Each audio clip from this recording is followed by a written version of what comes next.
إن الحمد لله نحمده ونستعينه من يهده الله فلا مضل له ومن يضلله فلا هادي له وأشهد أن لا إله إلا الله وحده لا شريك له وأشهد أن محمدا عبده ورسوله أما بعد சுஜூதின் அடையாளங்களை அவர்களது முகங்களிலே அவர்களுடைய அடையாளமாக நீர் காண்பீர் என அல்லாஹ் அல் குர்ஆனிலே 48வது அத்தியாயத்தின் 29வது வசனத்தில் கூறுகின்றார். சலபித்துவ ஆலிம் ஒருவர் இது பற்றி மக்களுக்கு கூறுகின்ற போது அவர்களின் நெற்றிகளிலே சுஜூதின் அடையாளங்களை நீர் காண்பீர் என்று கருத்து கூறுகின்றார். இதனை முன்வைத்து விமர்சிக்கும் சூஃபித்துவ ஆலிம் ஒருவர் இவர் கூறுவது முற்றிலும் தவறான விளக்கம் என கூறி அவர்களது முகங்களில் அடையாளங்களை காண்பீர் என்றுதான் அல்லாஹ் கூறுகின்றான் என்றும் அது மறுமையில் தோன்றக்கூடிய வெண்மையான அடையாளம் என்றும் உலகில் மனிதர்களின் நெற்றியில் ஏற்படுகின்ற அந்த கருத்த அடையாளம் கிடையாது என்றும் அந்த ஆலிம் கூறுகின்றார். இந்த முகநூல் வீடியோ பதிவை முன்வைத்து இந்த இரண்டு ஆலிம்களில் இந்த விடயத்தில் யார் கூறுவது சரி என ஒரு கேள்வி தொடுக்கப்பட்டுள்ளது. இந்த விடயத்திலே சலபித்துவ ஆலிம் தவறான கருத்தை கூறியிருக்கின்றார். சூஃபித்துவ ஆலிம் பெரும்பாலும் சரியான கருத்தை கூறியிருக்கின்றார். சுஜூதுடைய அடையாளமாக அவர்களது முகங்களிலே அவர்களது அடையாளங்களை காண்பீர் என்றுதான் அல்லாஹ் கூறுகின்றான்.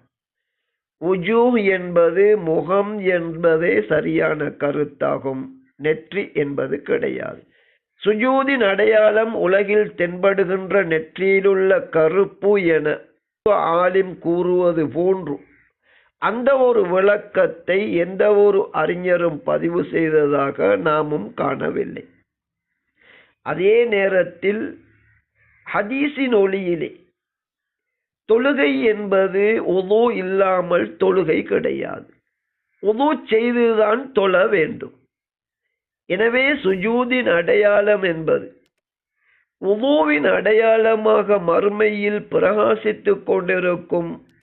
அதனை கொண்டுதான் எனது உம்மத்தினரை நான் அடையாளம் காண்பேன் என நபி அவர்கள் கூறிய சஹீஹான ஹதீஸ்கள் இருக்கின்றன. சஹீஹ் முஸ்லிமிலே 2வது பாடத்தின் 13வது தலைப்பின் கீழுள்ள ஹதீஸ் மிக முக்கியமானதாகும்.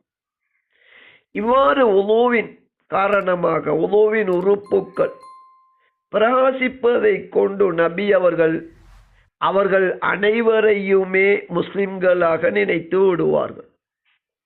ஆனால் அவர்களில் சிலர் நபியின் மரணத்திற்கு பிறகு இந்த தீனிலே பித்அத்துக்களை உருவாக்கி நரகிற்குரியவர்களாக இருப்பார்கள்.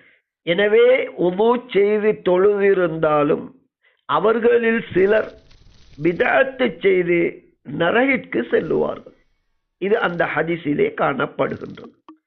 எனவே சுருக்கம், இந்த விடயத்தில் சலபித்துவ ஆலிம் கூறிய விடயம் நிச்சயமாக தவறானதாகும்.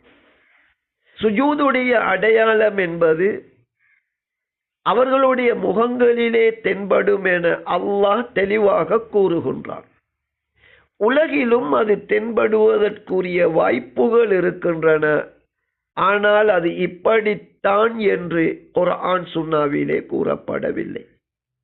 மறுமையிலே அந்த அடையாளம் நாம் மேலே சொன்னவாறு நிச்சயமாக அது அடையாளம் காணும் விதத்திலே இருக்கின்றது. ஒட்டுமொத்தத்தில் அல்லாஹ் கூறுகின்ற சுஜூதுடைய அடையாளம் என்பது அவர்களின் முகங்களிலே தென்படக்கூடிய அடையாளம் நிச்சயமாக நெற்றியில் தோன்றுகின்ற கருப்பு கிடையாது. சுஜூத் செய்வதன் மூலம் நல்லவர்களோ கெட்டவர்களோ உலகிலே நெற்றியிலே அதன் அடையாளம் பெரும்பாலானவர்களுக்கு தென்படுகின்றது. அந்த அடையாளம் நல்லவர்களின் அடையாளம் என்று நாம் நிச்சயமாக தீர்மானித்து விட முடியாது. நபி அவர்கள் நல்லவர்கள் என இப்படி உதுவின் அடையாளம் மின்னுகின்ற ஒரு சிலரை முஸ்லிம்கள் என நினைத்தாலும் நபியின் மரணத்திற்கு பிறகு அவர்கள் பித்அத் செய்து நரகவாதிகளாக மாறியிருப்பார்கள் என்பது நாம் மேலே சொன்ன ஹதீஸிலேயே காணப்படுகின்றது. எனவே சுஜூதின் அடையாளம் முகங்களிலே தென்படும் என அல்லாஹ் கூறுகின்றான். அது உலகிலா மர்மையிலா என்று கூறவில்லை. அதே நேரத்தில் நெற்றியில் ஏற்படுகின்ற அடையாளம் அதுதான் சுஜூதின் அடையாளம் என கூறுவது மிக பிழையானதாகும்.